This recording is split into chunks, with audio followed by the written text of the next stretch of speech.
अरे कुछ नहीं बाबू, देखिए बाबू, बैठिए आप लोग को।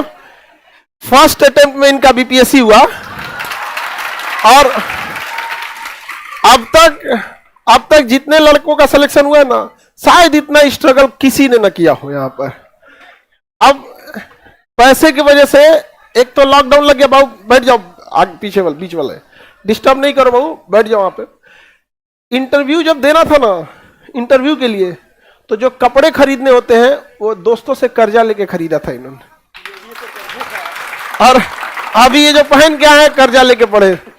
तो सोचिए ऐसे लोग क्या पे। हम लोग का जब एप्लीकेशन लॉन्च हुआ था ना, तो 99 रुपए का बैच लिए थे, 99 रुपए का। फर्स्ट डे 11 रुपए का था, ये मिस कर गए थे। और उसके बाद 99 रुपए का। देखिए ये अपना आई कार्ड वगैरह सब लेके आया। पहले करंट अफेयर का एक टोकन मिलता था ऐसे, यहाँ एक ही क्लास होता था, भीड़ इतनी हो जाती थी तो टोकन मिलता था। यहाँ पे मैप का क्लास करते थे। उसके बाद से साइंस में एडमिशन लिए थे कि नहीं? नहीं, बिना एडमिशन लिए पूरा साइंस पढ़ लिए। और आज हमको फीस मिल गया उसका, एडमिशन साइंस का फीस क्या हो गया, मिल गया यहाँ पे सीढ़ी पर बैठ के। अब इनका पूरा ही देखो रसीद वगैरह लेके बैठे, और लाइब्रेरी से लेके A to Z का यहाँ पे। अब हम ही रख लेते हैं। नहीं, इसको रखे रहिए आपके लिए। इतना स्ट्रगल था आपका यहाँ पे। अब देखिए, अब इन्हीं के मुंह से आप समझिए कि कितना स्ट्रगल होता है। और आप लोग सोचिएगा कि आप लोग को बहुत कुछ मिलता है जो शायद औरों को नहीं मिलता है। यहाँ पे कितना स्ट्रगल कहानी में कि अभी भी मतलब सोचिए इंटरव्यू देने, और ऐसा नहीं है यहाँ पे 67 में रिजल्ट है, 68 का इंटरव्यू है और 69 का पीटी है। फाइनल सेलेक्टेड 68 67 बीपीएससी, इंटरव्यू है ये जनवरी में 68 का, और 69 का क्या है, पीटी निकला हुआ है। ये सब अपने रख लेना है। अब ये आपको अपना स्ट्रगल समझिए, सबके लिए कहानी होती है। अब आप लोग को भी ये, आपको आगे जाके आप लोग को भी यहां आना है, समझ में आया कि नहीं? चलिए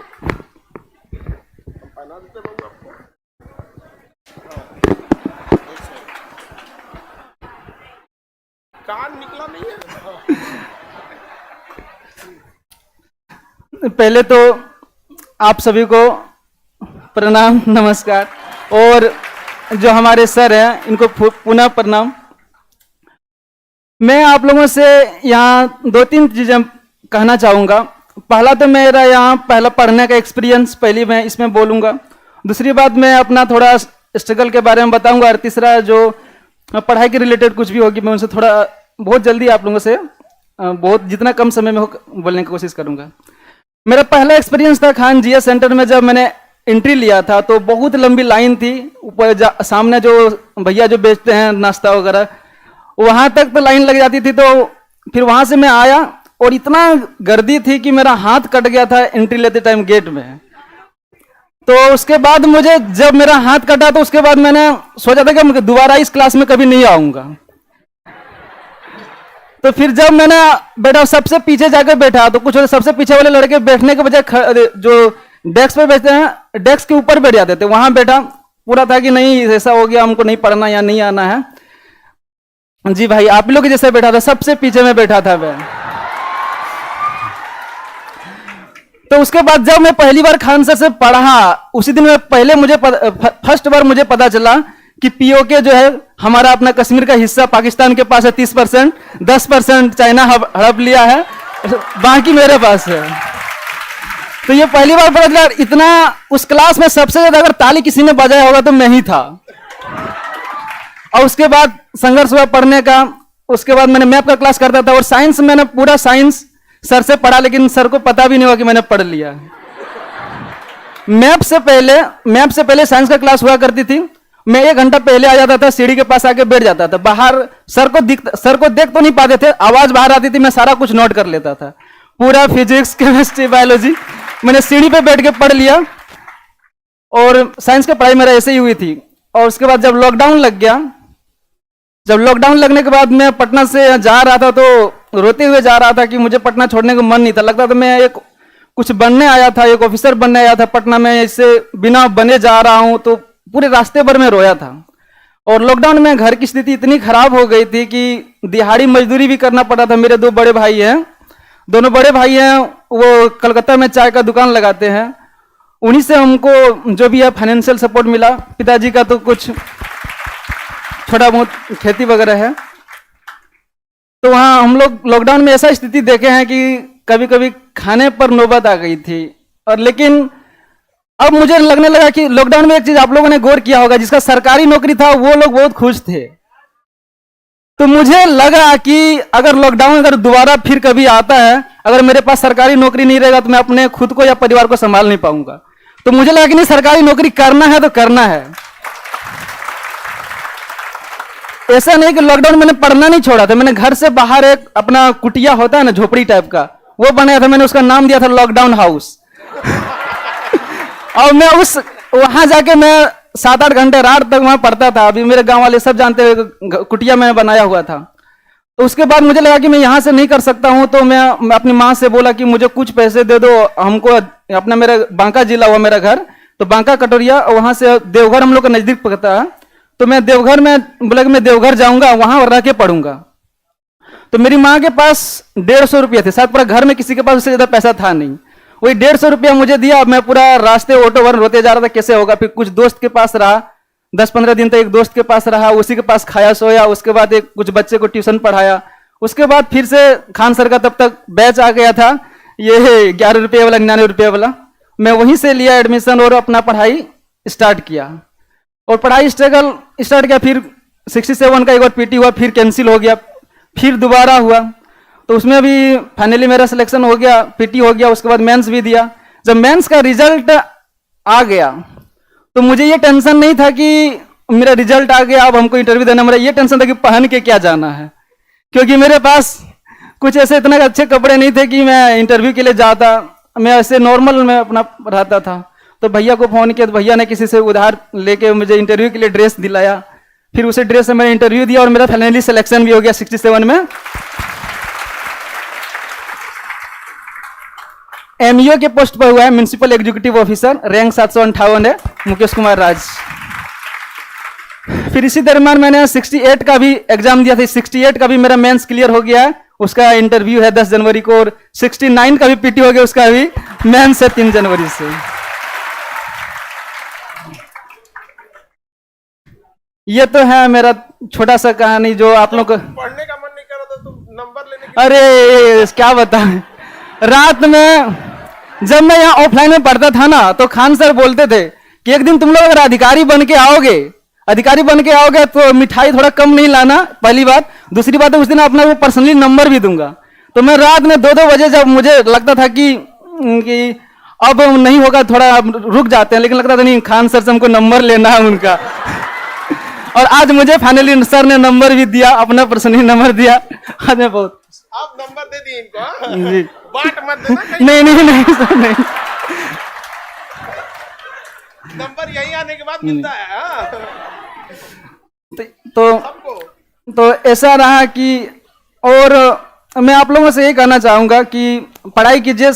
अब मैं एक वाक्य मेरे जीवन में ऐसा है कि मैं खान सर अगर नहीं होते तो मैं यहाँ नहीं होता। क्या कि देखिए, आप जैसे विद्यार्थी नहीं रहते तो हम भी शायद यहाँ नहीं रहते।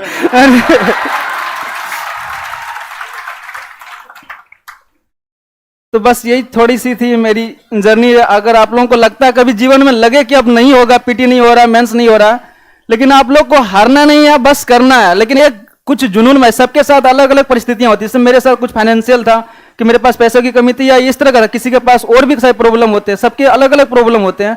आप उस प्रॉब्लम को फेस कीजिए और अपना गोल सेट कीजिए, कुछ टारगेट सेट कीजिए और उससे ओवरकम होइए, और आपका सफलता एक दिन जरूर आपको मिलेगी। और आखिर में आप लोगों से यही कह के विदा लूंगा कि आप लोगों को सबने सुना भी होगा, लेकिन मुझे वो पंक्ति अभी बहुत अच्छी लगती है कि राहें जहां तक जाएगी राहगीर वहां तक जाएगा। राहें जहां तक जाएगी राहगीर वहां तक जाएगा। दरिया से क्या पूछना कि नीर कहां तक जाएगा। अरे खींच धनु की डोर निशाना साधो अपनी मंजिल का। अरे खींच धनु की डोर निशाना साधो अपनी मंजिल का। बाकी बाद में देखेंगे कि तीर कहां तक जाएगा। पुनः एक बार धन्यवाद सर। अरे बाबू, ये सब बच्चे कब बड़े हो जाते हैं इतना ना पता ही नहीं चल पाता है यहाँ पे। अच्छा, जब इसका हाथ कट गया था ना, तो ऑफिस में जाते हैं लोग कि मेरा हाथ कट गया एकदम, नहीं शुरुआत में ओरहन देने के लिए यहाँ पे हमको नहीं पढ़ना है, यहाँ पे हाथ उत कटा गया हमारा, ये कौन जगह है यहाँ पे, अरे और हाथ उत कटने के बाद जब क्लास हुआ तब ताली उली बजाए और उसने दृढ़ निश्चय कर लिया यहाँ पर।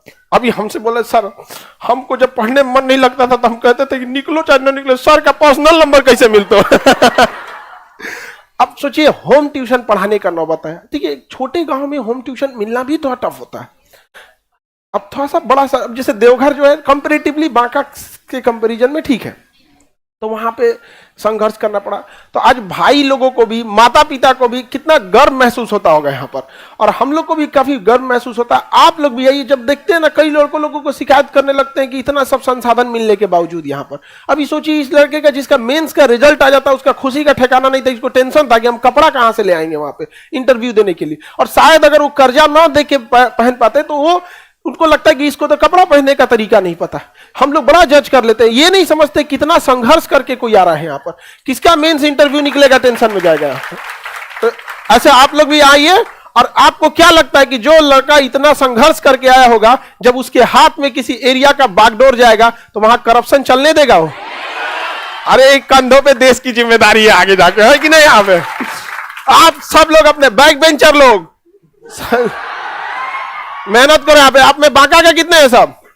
तो बांका वाले लोग तुम लोग पीछे नहीं रह जाना यहाँ पे, एकदम संघर्ष करके। ऑनलाइन वाले आप लोग को भी देख लीजिए, जो आप लोग कहते हैं ना ऑनलाइन में क्या होता है, लॉकडाउन हाउस बनाए थे इन्होंने। हाँ, लॉकडाउन हाउस बना दिया, कोरोना हाउस लॉकडाउन में। यहाँ पे घर के बाहर नहीं होता है, बना के अपना वहां पे घर से 100 मीटर दूर जो गांव में। अभी अक्सर लोग ना वो क्या करते हैं ना, गाय भैंस बांधते हैं उसकी देखभाल के नहीं तो खेत वगैरह खलिहान की देखभाल के। अपना अपना सोच अलग है, इन्होंने पढ़ाई के लिए उस जगह को बना लिया। यहाँ पे लड़की लोग समझ में आ रहा है, संघर्ष सबका होता है। और देखिए कल स्वराई हुई थी, उन्होंने आपको गाइड किया था। लड़के लोग आप लोग का जब पीटी निकल जाएगा, मेंस में किसी भी तरह का गाइडेंस चाहिए रहेगा, ये लोग आप लोग के लिए अवेलेबल रहेंगे। आप लोग का गाइडेंस के लिए हम लोग आपको इनसे बराबर आपको मिलते रहेंगे, और आपकी जिम्मेदारी भी बनती है। ठीक है, अपने जैसे लोगों को अगर कोई भी संघर्ष का, देखिए एक डॉक्टर ना मरीज की तकलीफ को उतना ही समझ पाता है जितना वो देखा है ओवरव्यू में, लेकिन जो एक्चुअल तकलीफ है मरीज का जानता है। तो एक बेड से दूसरे बेड वाला बतियाता है, बहुत पैसा खर्चा हो गई लो बतियाता है ना। वैसे एक स्टूडेंट दूसरे का तकलीफ हम लोग से ज्यादा बेहतर समझ सकता है। तो ये आप लोग भी आप लोग भी मेहनत कीजिए, आगे बढ़िए। बाकी गाइडेंस के लिए आपके पास मुकेश जी जरूर रहेंगे। हाँ, यहाँ पे अब अधिकारी बन गए। गांव वगैरह में जितना गोतिया उतिया में पटदान में सब लोग गरीबी देख के ना बड़ा जलता है, ये देखता है। अभी ये से हालत खराब हो गया उन लोग का। हाँ, हालांकि अभी इनकी ट्रेनिंग जनवरी में स्टार्ट होगी। अभी जनवरी में आप लोग का जैसे ही इंटरव्यू खत्म होगा तो फिर ट्रेनिंग स्टार्ट होगी। यहाँ पर 3 ठो बीपीएससी निकाले। फर्स्ट अटेम्प्ट में 67, 68, 69 तीनों सीट वहां मत रख लेना जी चलिए, हाँ एक ही रखना होगा यहाँ पे। ऐसे आप लोग भी एग्जाम्पल बनिए, समझ में गया? मेंस के लिए सब विद्यार्थी लोग का एक ही करना, जैसे ये लोग भी अगर ये प्रैक्टिस नहीं किए रहते, रिटन प्रैक्टिस नहीं हो सकता था। दूसरा कोई उपाय नहीं है, बस लिखना चालू कर दीजिए। ठीक, मेंस के लिए हम बताना चाहेंगे कि मेरा पीटी जब हुआ था ना तो मेरा मेंस का कुछ भी था। हाँ, अब पीटी जब हुआ था तो हाँ, मेंस का तैयारी कुछ भी नहीं हुआ था। तो मैंने ज्यादातर प्रीवियस क्वेश्चन को लिखा और टेस्ट सीरीज का कुछ क्वेश्चन को लिखा, और एक दिन में 9 घंटे तक लिखा मैंने 2 महीने। देखिए मेंस के मामले में मैं थोड़ा सौभाग्यशाली हूँ कि जब मैंने पीटी मेरा निकला तो मेंस का मेरा तैयारी 0 थी, मैंने कुछ भी मेंस नहीं करा था। तो उसमें हुआ कि जब मेंस पीटी मेरा हो गया तब मैंने मेंस का पूरा सिलेबस जो है, पहले आप सिलेबस पर पूरा कमांड कीजिए। मैंने सारा सिलेबस अपना टेबल जो है जिसमें स्टडी टेबल है, मैंने पूरा टेबल पे सिलेबस लिख दिया था, उसको मैं सेलो टेप से साट दिया था। तो दिन रात सुबह से हमको सिलेबस से बाहर कहीं नहीं जाना है, तो वो सिलेबस से मैंने वो पहले लिखा। उसके बाद और मेरे पास टाइम कम था, मात्र 40 दिन का टाइम था, तो मैंने एक दिन में 3 पेपर लिखा, मेंस का प्रैक्टिस किया। 9 घंटे तक मैंने लिखा, हाथ थोड़ा सूझ जाते थे। तो प्रैक्टिस कीजिए, मेंस बेसिकली प्रैक्टिस का चीज है, लिखने का आपका स्पीड, राइटिंग ये सब, और आपका जो भूमिका और कंक्लूजन ये थोड़ा सा अच्छा से लिखिएगा तो बिल्कुल आपका मेंस ठीक से होगा। अरे थैंक यू। देखिए कितना एक रिजल्ट के बाद समाज कितना बदल जाता है। ये सबको मुंह से सुनना था कि ना माइको दीजिए, हम मुंह से सुने, यही बतिया हम बोल रहे थे ना। ये कितना बदल जाता है। अभी आप लोग वहां बैठे ना, अभी आप कितना अच्छा कितना कीजिएगा, कोई ज्यादा ध्यान से नहीं सुनेगा, बस रिजल्ट लीजिए, यहां आइए सब ध्यान से सुनो।